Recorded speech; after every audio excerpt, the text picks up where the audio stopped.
बुधवार को माजरा फरमाना गांव में इनेलो महिला प्रदेश महासचिव सुनैना चौटाला ने लोगों को संबोधित करते हुए कहा कि सत्ता में आने से पहले भाजपा ने घोषणा की थी कि प्रत्येक व्यक्ति के खाते में 15 लाख रुपए की राशि आएगी, लेकिन सत्ता में आने के बाद किसी भी व्यक्ति के खाते में अभी तक 15 लाख रुपए की राशि नहीं आई। जनता को बरगलाना बीजेपी का काम है और वोट हासिल करना भाजपा की नीति रही है।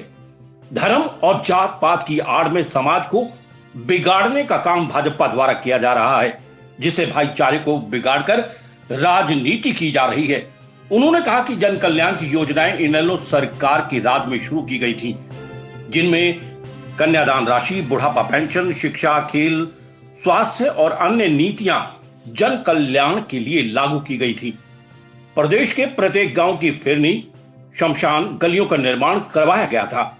नोटबंदी के दौरान भाजपा सरकार ने महिलाओं की जमा पूंजी को भी बाहर निकलवाकर कुठाराघात किया था।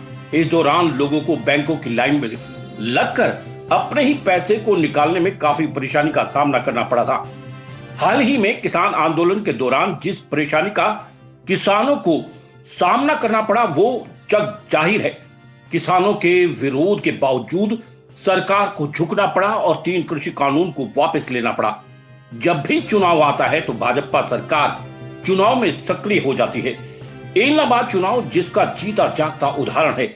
जब भी कोई नेता या व्यापारी सरकार के खिलाफ अपना विरोध जाहिर करता है तो सरकार द्वारा उनके ऊपर रेड डलवाकर उन पर दबाव बनाया जाता है। जात पात से ऊपर उठकर योग्य व्यक्ति को वोट देने का काम करना चाहिए।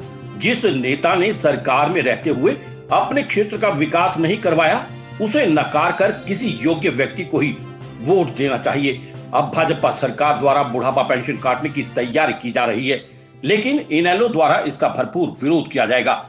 आने वाले समय में यदि इनेलो सरकार बनती है तो बुढ़ापा पेंशन को 5,000 रुपए किया जाएगा।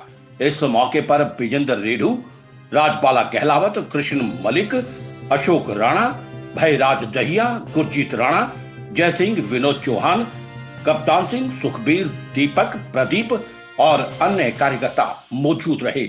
बाकी लोग वो कहते हैं हम कमेटी बनाएंगे, लेकिन मैं जहां तक मैंने देखा है भारतीय जनता पार्टी को ये फिर हमारे भी समय ठगने का काम करेंगे। जैसे कि बुढ़ापा पेंशन का भी जिक्र चल रहा था, बुढ़ापा पेंशन काटने की पूरी तैयारी हो, लेकिन खौफ सिर्फ इतना है कि इंडियन नेशनल लोकदल उठ खड़ी हुई है।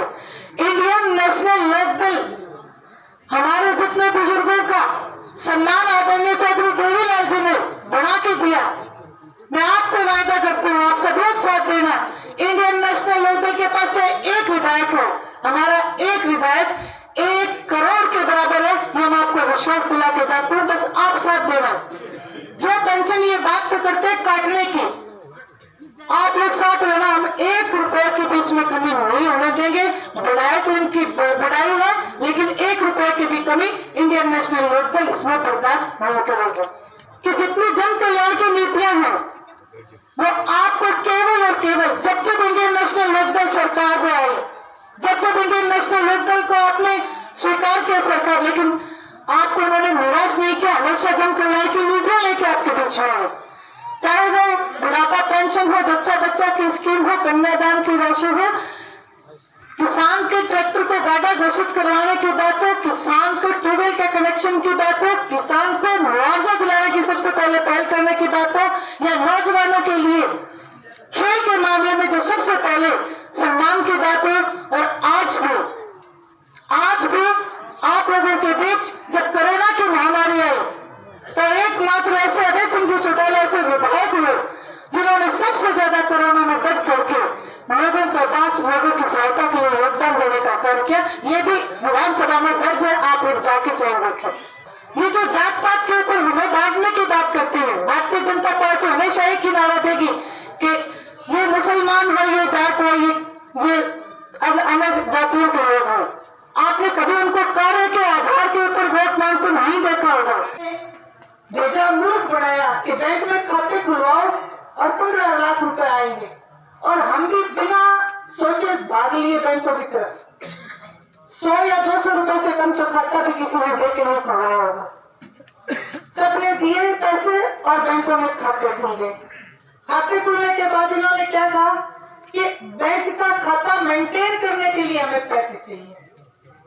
वहां इन्होंने कटौती करनी शुरू कर दी। उसके बाद निशांत पाराशर की रिपोर्ट।